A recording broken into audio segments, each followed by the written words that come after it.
Hello all, आज हम करेंगे 3 टाइप्स ऑफ प्रिवेंशंस और इन तीनों को हम करेंगे हेल्थ साइकोलॉजी के पर्सपेक्टिव से। 3 तरीके के कौन कौन से हैं? प्राइमरी, सेकेंडरी और टर्शरी। एक एक करके समझते हैं। प्राइमरी प्रिवेंशन क्या है?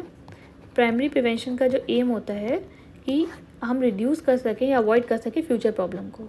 तो ये जो एक्शंस होते हैं वो जनरली एक हेल्दी इंडिविजुअल लेता है।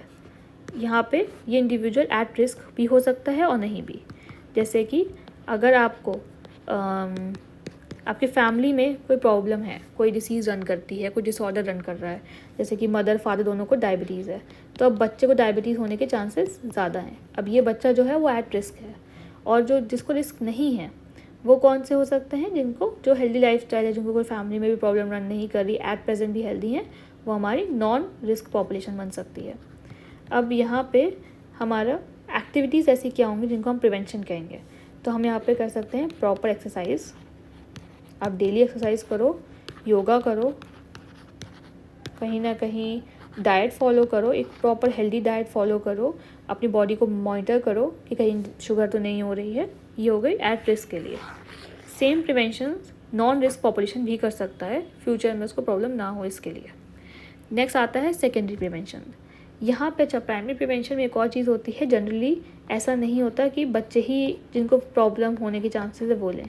मदर ड्यूरिंग प्रेगनेंसी भी प्राइमरी प्रिवेंटिव एक्शंस करती हैं, जैसे कि वो शुगर कंज्यूम कम करती हैं, प्रॉपर डाइट फॉलो करती हैं, एल्कोहल जैसा कोई भी सब्सटेंस कंज्यूम नहीं करती हैं, वरना बच्चे को फ्यूचर में प्रॉब्लम हो सकती है, जैसे कि फैटल अल्कोहल सिंड्रोम डेवलप कर सकता है बच्चा।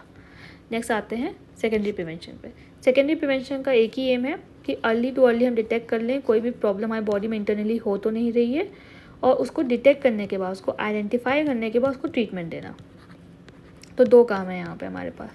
अब हम कैसे ये कर सकते हैं? इसमें हम फुल बॉडी चेकअप करवा सकते हैं, डेंटल, स्किन, फिज़िकल चेकअप करवा सकते हैं, विजन चेकअप करा सकते हैं, हेयरिंग चेकअप करा सकते हैं कि फ्यूचर में हमें कोई भी प्रॉब्लम ना हो। और अगर हमें कोई आइडेंटिफाई होती है, जैसे विजन प्रॉब्लम है, तो उसका जल्दी से जल्दी ट्रीटमेंट देखना है। नेक्स्ट आता है टर्शरी प्रिवेंशंस। टर्शरी प्रिवेंशन तब लेता है इंसान जब उसको ऑलरेडी कोई क्रॉनिक डिसीज़ हो चुकी है। अब वो चाहता है कि इसके जो सिम्टम्स है, जो नेगेटिव इफ़ेक्ट हैं, वो रिड्यूस हो जाए, किसी भी तरह रिड्यूस कर सके। तो वो जो भी एक्शंस लेगा हम उनको टर्शरी प्रिवेंशन या प्रिवेंटिव एक्शंस कहेंगे।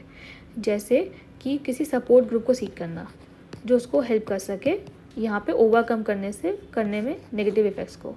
कोई मैनेजमेंट ग्रुप से इंटरेक्ट करना, यहाँ पे एग्जांपल्स लिखे हुए हैं। रिहैबिलिटेशन प्रोग्राम ज्वाइन करना, chronic disease management skill develop करना, सपोर्ट ग्रुप को सीख करना, पेन मैनेजमेंट स्किल डेवलप करना और लाइफस्टाइल एडजस्टमेंट करना, जिससे कि फ्यूचर में वो ना हो, या जो भी इरिवर्सिबल डैमेज हो चुका है उसके इफेक्ट को जितना वो रिड्यूस कर सके वो कर पाए। इसके लिए जो भी वो एक्शंस करते हैं हम उसको टर्शरी प्रिवेंशन कहते हैं। समराइज कर देती हूँ, प्राइमरी प्रिवेंशन में इंसान हेल्दी होता है और वो फ्यूचर में हेल्दी रह सके, इसके लिए वो एक्शंस करता है।